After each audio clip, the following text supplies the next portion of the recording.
क्या करेगा, कोई भक्त बुलाया वही चल देगा। आप क्या डमरू बजाइएगा, क्या कीजिएगा। तो इसीलिए माँ बहन और उनकी सहेलियां बोलती है कि ना के दिनवा जैतो ही गौरा के ना के दिनवा जैतो ही, के ना के दिनवा जैतो ही गौरा के ना के दिनवा जैतो ही, मरवा तोर पवला बाई गौरा, मरवा तोर पवला बाई गौरा, के ना के दिनवा जैतो ही, मरवा तोर पवला बाई गौरा, के ना के दिनवा जैतो ही, के ना के दिनवा जैतो गौरा, के ना के दिनवा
क्या बात है।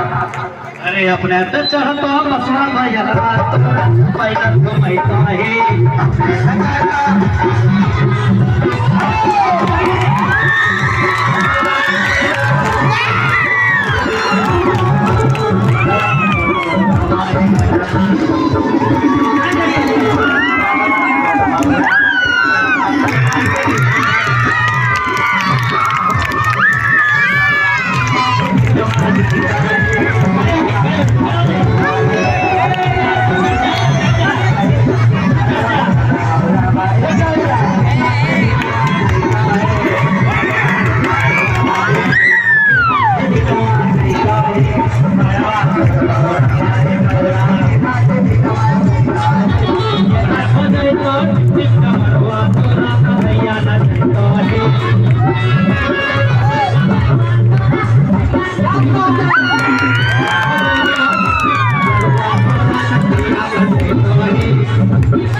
अपने सब सुख तो बागा के छाला तोरा सब भैया सुखाई कहे अपने सब सुख तो बागा के छाला तोरा सब भैया सुखाई कहे आज महीना है अबे कर सुनते ये गाना बाप से आए ना तब से सुन इतना मजेदार गाते आई है मेरे साथ अगर आप हो जाए तो मेरा सौभाग्य क्योंकि